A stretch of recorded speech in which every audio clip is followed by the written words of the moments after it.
ఓం సాయిరామ్ సమర్థ సద్గురు సాయినాథ్ మహారాజ్కి జై. మన సాయి బిడ్డలందరికీ నమస్కారం అండి. ఎలా ఉన్నారు? ఏం చేస్తున్నారు? మీరందరూ కూడా సుఖంగా, సంతోషంగా, క్షేమంగా, ఆరోగ్యంగా ఎప్పుడు సాయినాథుని ఆశీస్సులు మీ అందరిపైన ఎప్పుడు ఉండాలని మనస్ఫూర్తిగా బాబావారిని వేడుకుంటూ ఈరోజు వీడియోని మొదలు పెడుతూ ఉన్నాను. మరి ఈరోజు సాయినాథుని సందేశంలో ఉన్నటువంటి పరమార్థం ఏమిటో బాబావారు ఈరోజు మనకు ఈ సందేశం ద్వారా ఏమని చెప్పబోతూ ఉన్నారో తెలుసుకుందామండి. ఇప్పుడే కనుక కొత్తగా మన ఛానల్ చూస్తున్నారా? ప్లీజ్ అండి, దయచేసి ఛానల్ని సబ్స్క్రైబ్ చేసుకుని వీడియోకి చిన్న లైక్ ఇచ్చి సపోర్ట్ అయితే చేయండి ఫ్రెండ్స్. అలాగే వీడియోను ఎక్కడ కూడా స్కిప్ చేయకుండా చివరి వరకు కనుక చూసేటటువంటి ప్రయత్నం అయితే చేయండి. అప్పుడే మీకు పూర్తిగా అర్థమవుతుంది. మరి సాయినాథుడు ఏమంటున్నారు అంటే, బిడ్డ, ఈ నెలలో ఫిబ్రవరిలోనే ఈరోజు 19వ తారీఖు తేదీన అక్షరాల కూడా నీకు ఒక కళ నెరవేరబోతుంది. అలాగే నీకు అడిగినటువంటి శుభవార్తను నువ్వు వినేటటువంటి అవకాశాన్ని కల్పించబోతూ ఉన్నాను. కనుకనే మనసు పెట్టి నువ్వు ఈరోజు ఈ సందేశాన్ని కనుక వినగలిగితే నీకు ఏం చెప్తూ ఉన్నాను అనేది పూర్తిగా అర్థమవుతుంది. అలాగే ఈరోజు నేను చెప్పేటటువంటి ప్రతి మాట కూడా నీకు నీకు నువ్వు ప్రవర్తిస్తున్నటువంటి నీ యొక్క ప్రవర్తనకు చాలా పొంతన ఉండబోతుంది. ప్రతిరోజు కూడా ఈరోజు బాబా నాకు ఈ శుభవార్త అందివ్వబోతూ ఉన్నారేమో, లేదంటే నా మనసులో ఉన్నటువంటి మాటను ఏదో ఒక రూపంలో, ఒక సందేశం రూపంలో పలికించబోతూ ఉన్నారేమో, ఈ రోజైనా బాబా నా జీవితంలో వెలుగులను పంచబోతూ ఉన్నారేమో అని ఆశగా ఎదురు చూస్తున్నటువంటి ఓ నా బిడ్డ, నీ మనసు ఎంతగా బాధపడిందో, ఎంత నిరాశ చెంది ఉందో నేను బాగా అర్థం చేసుకున్నాను. చూడమ్మా, నీ మనసు ఎంత బాధగా ఉన్నా, ఇన్ని నిద్రలేనటువంటి రాత్రులు నువ్వు గడిపావో, అలాగే ఒంటరిగా ఆకాశం వైపు, నక్షత్రాల వైపు చూసుకుంటూ నీ మనసులో ఉన్నటువంటి బాధను గురించి నాకు ప్రతిరోజు కూడా కన్నీరు కారుస్తూ, ఒక్కసారైనా నా గురించి పట్టించుకుంటున్నావా? అసలు నువ్వు ఉన్నావా? ఉంటే నాకు ఈ సమస్యలు ఏంటి? నువ్వు ఉన్నప్పటికీ కూడా ఈ సమస్యలు ఎందుకు నన్ను ఈ విధంగా వెంటాడుతూ ఉన్నాయి? ఏమిటి ఇదంతా అని చెప్పి నన్ను పదే పదే అడుగుతూ ప్రశ్నిస్తూ వస్తూ ఉన్నావు. నీ యొక్క ప్రతి ప్రశ్నకు కూడా ఈరోజు తప్పకుండా నేను జవాబు ఇస్తాను. చూడు, నీ గెలుపు అనేది ఎలా ఉంటుందో తెలుసా? అందరికీ కూడా ఆదర్శప్రాయం కాబోతుంది. అయితే కాస్త కఠినమైనటువంటి నీ పోరాటాన్ని నువ్వు ఒంటరిగా చేయవలసి ఉంటుంది. కాసేపు కేవలం కొన్ని రోజులు మాత్రమే ఈ కష్టాలన్నీ కూడా కాసేపటికి కరిగిపోయేటటువంటి మంచులాగా నీ కష్టాలన్నీ ఒకదాని తరువాత ఒకటి కరిగిపోతాయి. కాబట్టే ఓపికతో ఉండు. నిన్ను వాడుకున్న వాళ్లకు నిన్ను వేడుకునే విధంగా అటువంటి పరిస్థితి తీసుకొస్తాను. అలాగే చాలా రోజుల నుంచి నువ్వు నన్ను అడిగావుగా, నిన్ను అన్యాయం చేసిన కొంతమంది వ్యక్తులకు బుద్ధి చెప్పమని. తప్పకుండా అదే జరుగుతుంది. చూడు, నువ్వు దేని గురించి బాధపడవలసిన అవసరం లేదు. అలాగే అతిగా ఆలోచించవలసిన అవసరం లేదు. కుటుంబ బరువు బాధ్యతలతో విసిగి వేసారి ఉన్నావుగా. నీకంటూ ప్రత్యేకమైనటువంటి స్థానాన్ని కల్పించుకోలేకపోతూ ఉన్నావు. నీ ఇష్టాలన్నీ కూడా పక్కన పెట్టి కుటుంబం కోసం ఎన్నో త్యాగాలను చేశావు. కనీసం ఇష్టమైనటువంటి తిండిని కూడా తినలేదు. ఇష్టమైనటువంటి బట్టను కూడా కట్టుకోలేదు. ఏ రోజు కూడా ప్రత్యేకించి చెప్పాలంటే నీ గురించి నువ్వు ఆలోచించుకోనేలేదు. అయితే ఒక మగవాడు కుటుంబ బరువు బాధ్యతల గురించి ఎలా అయితే ఆలోచిస్తూ ఉంటాడో, ప్రతి ఒక్క విషయాన్ని కూడా చాలా జాగ్రత్తగా పరిశీలిస్తూ ఏ నిర్ణయాన్ని ఎప్పుడు తీసుకోవాలనేది 1-2 సార్లు ఆలోచించి, కుటుంబ పరిస్థితిని బట్టి ఏ విధంగా అయితే అన్ని విషయాల్లో కూడా వారి మనసును చంపుకుని, ఇష్టాలను కూడా చంపుకొని వదిలేసుకుని ఉంటారో, అలాగే నువ్వు కూడా నీ మౌన పోరాటాన్ని చేస్తూ వచ్చావు. నీ కుటుంబంలో అన్ని విధాలుగా కూడా నువ్వే ఒక పెద్ద మూలస్తంభంలా మారావు. అందరి గురించి నువ్వే ఆలోచిస్తావు, కానీ నీ గురించి పట్టించుకునే వాళ్ళు లేరని బాధపడుతున్నావు కదా. చూడు, ఏం కావాలి అనేది నీకు బాగా తెలుసు. ఎవరికి ఏం కావాలి, ఎవరికి ఏ ఫుడ్ కావాలి, అలాగే ఎవరి మంచి చెడులు ఎలా చూసుకోవాలి, ఇవన్నీ కూడా నిజంగా నీకు తప్ప ఇంకెవ్వరికి కూడా తెలియదు. నిజం చెప్పాలి అంటే అసలు నువ్వు లేకపోతే కుటుంబంలో ఉన్నవారు ఏమైపోతారో అన్నట్లుగా ఉంటుంది జీవితం. ఇక నువ్వు బాగా ఈ మధ్య కాలంలో ఎక్కువగా భయపడిపోతూ ఉన్నావు. అంత భయం ఎందుకు? తల్లి, ఎల్లప్పుడూ కూడా నేను చూస్తూ నీ కుటుంబాన్ని రక్షిస్తూ ఉన్నానుగా. నా కోసం పరుగు పరుగున ఆలయానికి రావాల్సినటువంటి అవసరం లేదమ్మా. ఒక్క మాట నన్ను పిలిస్తే చాలు, నేనే నీ ముందుకు వస్తాను.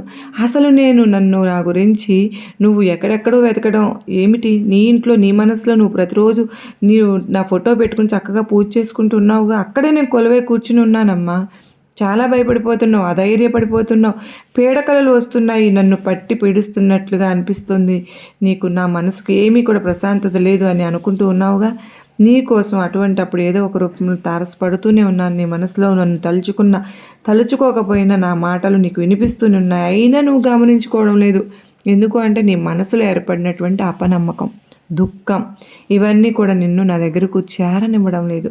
చూడు, వీటిని పక్కన పెట్టి చూడు, మనసును ప్రశాంతంగా ఉంచుకో. ఒక్కసారి నా పేరు, నా యొక్క రూపాన్ని ధ్యానించుకో. తప్పకుండా నీ ముందు ప్రత్యక్షమవుతాను. అంత మాత్రమే కాదు, భగవంతుని యొక్క దయ అంతా కూడా భగవంతుని పైన ఆధారపడి ఉంటుంది అని చెప్పి నువ్వు పదే పదే అంటూ ఉంటావుగా, అదే జరగబోతోంది. చూడు, ప్రాపంచ విషయాల్లో ఎక్కువ మంది కొట్టుముట్టాడుతూ ఉంటున్నారు.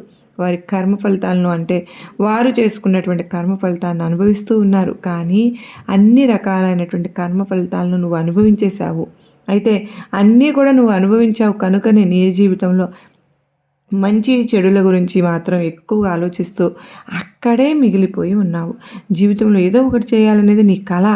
ఇతరుల బాధను బాగా అర్థం చేసుకునే నీకు నీ బాధను ఎవరు కూడా అర్థం చేసుకోవడం లేదని బాధపడుతూ అనుకుంటున్నావు కూడా. భగవంతుని యొక్క హృదయాన్ని తాకడమే దయగలిగినటువంటి మనసు ఉన్నటువంటి వారికే చెల్లుతుంది. అలాగే నీకు కూడా చెల్లింది. అది నీ గొప్పతనమే. అసలు భగవంతుడు నా పూజలను స్వీకరిస్తున్నాడా లేదా? అసలు భగవంతుడు నన్ను చూస్తున్నాడా? నా కుటుంబాన్ని చూస్తున్నాడా? నేను చేసే పూజలు దక్కాయి అని చెప్పి భగవంతుడు నాకు ఏదైనా సంకేతం ఇస్తున్నాడా అని పదే పదే అడిగావుగా. భగవంతుడు నీ పూజలో, లేదంటే నువ్వు చేసేటటువంటి ఆర్భాటమైనటువంటి నైవేద్యాలలో దొరకడు తల్లి. స్వచ్ఛమైన ప్రేమ ఎక్కడ దొరుకుతుందో అక్కడే నీ బాబా ఉంటాను. అడిగావుగా తల్లి. ఎందుకు అంటే, ఎప్పుడైనా సరే కానీ నాకు ఆ ప్రసాదాలు తృప్తినివ్వవు. నీ మనసు నిండా కూడా ఎటువంటి కల్మషం లేకుండా పదే పదే నా నామస్మరణ చేస్తూ ఉంటావు చూడు. ఉన్నట్లయితే కనుక తప్పకుండా నిన్ను ప్రేమిస్తూనే ఉంటాను, నిన్ను రక్షించుకుంటూనే ఉంటాను. నువ్వు నమ్మినా నమ్మకం లేకపోయినా కూడా నీ బాధలు, నీ కన్నీళ్లు నాకు తెలియనివి కాదు కదా. ఏ విధంగా సరే నన్ను ఉద్ధరించడానికి ఏ విధానాన్ని నువ్వు తప్పకుండా చూస్తే ఆశ్చర్యపోతావు. అది కూడా ఇవాళ రోజున ఎప్పుడు కూడా లేనటువంటి మార్పుని జీవితంలో కలుగుతుంది. అంటే మునుపెన్నడూ జరగనటువంటి పనులు ముందుకు సాగుతాయి. అలాగే రేపటి రోజున అసలు జరగనటువంటి విషయాల్లో, అంటే నీకు అసలు ఎవరైతే నీ బంధం దూరమైందని నువ్వు చెప్పి బాధపడుతున్నావో ఆ బంధం నుంచి అకస్మాత్తుగా ఒక ఫోన్ కాల్ కానీ, లేదంటే ఒక మెసేజ్ రూపంలో కానీ ఊహించని విధంగా వారి ద్వారా నువ్వు రిసీవ్ చేసుకుంటావు. అది కూడా ఒక ఆశ్చర్యకరమైనటువంటి మార్పే అనుకో నీ జీవితంలో. అలాగే ఎవరైతే నీ నుండి పూర్తిగా శాశ్వతంగా ఇక నీతో మాట్లాడరు అనుకున్నటువంటి వ్యక్తులు సైతం నీ గుమ్మం దగ్గర నిల్చొని నీతో మాట్లాడడానికి ప్రయత్నిస్తారు. ఇలా చాలా రకాల విషయాల్లో నీ జీవితంలో రేపటి రోజున మార్పు మొదలవబోతోంది. చాలా రోజులుగా అకస్మాత్తుగా అనుకోనటువంటి పనులన్నీ కూడా నీకు విజయాన్ని ఇస్తాయి. తద్వారా నీకు తెలియనటువంటి నూతన ఉత్సాహం కలుగుతుంది. చూడు, విశ్వాసాన్ని విడిచిపెట్టవద్దు. విశ్వాసం విడిచిపెడితే చుట్టూ కూడా నీకు చీకటి తప్ప మరేది కూడా కనిపించదు. నీ జీవితం మార్చడానికి కొన్ని పరీక్షలు అయితే పెట్టాను. నీకే కాదు, ప్రతి మనిషికి కూడా పరీక్షలు పెడుతూనే ఉంటాను. కానీ ఆ పరీక్షల్లో నిన్ను ఒంటరిగా ఎప్పుడు కూడా నేను విడిచిపెట్టిందే లేదు. అన్ని రకాల కూడా నిన్ను ప్రమాదాల నుంచి, పెద్ద పెద్ద ప్రమాదాల నుంచి కూడా నేను బయటపడేశాను. పెద్ద పెద్ద విషయాల్లో కూడా నీకు బాధ కలగవలసినటువంటి విషయాల్లో కూడా చాలా చిన్న విషయాలుగా మార్చాను. అలాగే నిన్ను బాధకు గురి చేసేవి కూడా పెద్ద పెద్ద విషయాల్లో చిన్న విషయాలుగా మార్చాను. ఆర్థిక పరిస్థితుల్లో ఆదుకున్నాను. ఇలా ప్రతి నిత్యము కూడా నీకు కష్టం వచ్చింది అంటే ఆ కష్టాన్ని నువ్వు పూర్తిగా అనుభవించకుండానే శాశ్వతంగా, అంటే ఒక చిన్న కష్టంలాగా నీ ముందుకు వచ్చి అలా వెళ్ళిపోయేలాగా చేస్తూ ఉన్నాను. నువ్వు దానికే కంగారు పడిపోతే ఎలా చెప్పు? అసలు ఏమీ లేనివారు, చాలా కష్టాల్లో మునిగిపోయి ఉన్నవారు ఈ లోకంలో ఎంతోమంది ఉన్నారు. నీ యొక్క అడుగులు జారినటువంటి ప్రతి క్షణం నేను పట్టుకునే ఉన్నాను. నీ హృదయం విరిగిపోయినా కూడా నేను ముడిపెట్టాను. నువ్వు ఒక్కసారి నన్ను పిలిస్తే చాలు, నేను ఎప్పుడు కూడా నీ తలుపు తట్టడానికి సిద్ధంగానే ఉంటాను. ఒక్క ఉదుటున నీ ముందుకు వస్తాను. నువ్వు నన్ను ఒక్కసారి పిలిస్తే చాలు, ఎన్నోసార్లు నేను పలుకుతూనే ఉంటాను. నేను నీకు మార్గం చూపించడానికి ఎప్పుడు కూడా సిద్ధంగా ఉంటానని నేను ఎన్నోసార్లు చెప్పాను. నీకు బాగా తెలుసు నాపై నమ్మకం పెట్టుకుంటే నేను ఎప్పుడు కూడా నమ్మకాన్ని వ్యర్థం చేసుకోను అని. నేను నీ చుట్టూనే ఉన్నాను, నీ మనసులో ఉన్నాను. ఒక్కసారి కళ్ళు మూసుకొని నా రూపాన్ని ఒక్కసారి గుర్తు చేసుకో. ఇప్పుడే నీ కళ్ళ ముందు నేను ఉన్నట్లుగా నీకు అనిపించకపోతే అప్పుడు అడిగి చూడు. బిడ్డ, నీ జీవితం సులభంగా నీకు దొరకలేదమ్మా, కానీ నువ్వు ఎంచుకునేటటువంటి మార్గం మాత్రం చాలా కష్టతరంగా ఉంటుంది. అది నువ్వు చేసేటటువంటి పనిలోనే ఉంటుంది. ఈరోజు నువ్వు నవ్వాలి అనుకుంటే నవ్వవచ్చు, లేదా నా జీవితం ఎప్పుడు ఇలాగే ఉంటుందని చెప్పి నిరాశ చెందాలని చెప్పి నీ మనసు కనిపిస్తే ఈ రోజున మొత్తం కూడా నీ మనసు నిరాశగానే ఉంటుంది. కనుక ఈరోజు నేను నిద్ర లేచింది మొదలు సాయంత్రం పడుకునేంత వరకు ఎన్ని కష్టాలు వచ్చినా, ఎన్ని సమస్యలు వచ్చినా, ఎంతమంది నన్ను చూసి అవహేళన చేసినా, ఎవరు ఏమనుకున్నా సరే కానీ నా జీవితం నాదే. అలాగే నేను ఎప్పుడు కూడా సంతోషంగానే ఉంటాను. ఉండాలనుకుంటున్నానని చెప్పి నీకు నువ్వుగా చెప్పుకో. నీ మనసుకు నువ్వే నచ్చజెప్పుకో. అందరితో పలకరించినా పలకరించకపోయినా నువ్వే ఎదుటి వాళ్ళని పలకరించు. ఎదుటివారితో గౌరవంగా మాట్లాడు. పోయింది ఏమీ లేదు కదా. ఎవరైనా నిన్ను చూసి ఎగతాళి చేశారా? చేసినా అవహేళన చేసినా సరే వారి ఎగతాళి పాలవుతారు వాళ్ళే మళ్ళీ. ఎవరైనా నిన్ను మోసం చేసినా సరే చివరకు వారికి కూడా మోసమే దక్కుతుంది. కనుక నీకు ఏదైనా సరే కానీ ఏది దక్కలేదు, నన్ను అడుగు. ఏ బంధం నిన్ను దక్కించకుండా చేశాను? నన్ను అడుగు. కొన్నిసార్లు మీరు చేసుకున్నటువంటి పొరపాట్ల వలన కొన్ని అలా మీ దగ్గరకు వచ్చి వెళ్ళిపోతూ ఉంటాయి. అవి తప్ప భగవంతుడు మీకు ఇవ్వనటువంటి జీవితం ఏముంది చెప్పు. మరి నిన్ను ఏమాత్రం ఎప్పుడు కూడా నేను నిర్లక్ష్యం చేసి చూడలేదు కదా, చూడను కూడా. నువ్వు నాపై భారం వేశావు కదా, నీ భావాలను మాటలను అన్నీ కూడా నాతోనే పంచుకుంటూ ఉంటావు. మరి అటువంటప్పుడు నీపై ఏ విధమైనటువంటి నిర్లక్ష్యం నేను ఎందుకు చూపను కదా. ఇక నీకు నచ్చకపోతే ఏదైనా కానీ వదిలేసి వెళ్ళిపోతూ ఉంటావు. అంటే అది మనిషి అయినా సరే కానీ, వస్త్రాలనైనా సరే కానీ, వస్తువులైనా సరే కానీ, ఇలా ఏదైనా కానీ నీకు నచ్చనటువంటి వాటిని పక్కన పెట్టేస్తావు. అలాగే నీకు నచ్చిన దాన్ని మాత్రమే ఎంచుకుంటావు. అలాగే భగవంతుడు కూడా అలాగే ఉంటాడని చెప్పి ఎప్పుడు అనుకోవద్దు. భగవంతుడికి అందరూ సమానమే. నచ్చిన వారు నచ్చని వారు అంటే ఎవ్వరు ఉండరు. కొంతమంది విలువ లేకుండా ప్రవర్తిస్తారు, జ్ఞానం లేకుండా ప్రవర్తిస్తారు, అన్నీ కూడా మర్చిపోతూ ఉంటారు. అంటే కొంతమంది భగవంతుడి యొక్క ఆసరా పొంది, భగవంతుని యొక్క సహకారం పొంది కూడా కొన్ని విషయాల్లో భగవంతుని దగ్గరకు వచ్చేసరికి ఏముందులే అని చెప్పి పక్కన పెట్టేస్తారు. ముందు ఇవ్వవలసినటువంటి ప్రాముఖ్యతను భగవంతునికి ఇవ్వరు. కానీ కష్టాల్లో ఉన్నప్పుడు మాత్రం అంతో ఇంతో ముందుగా వచ్చేది భగవంతునికే ప్రాధాన్యత. అదే సుఖంలో ఉన్నప్పుడు మనిషి ఎందుకు భగవంతుని మర్చిపోతాడో అసలు అర్థం కాదు.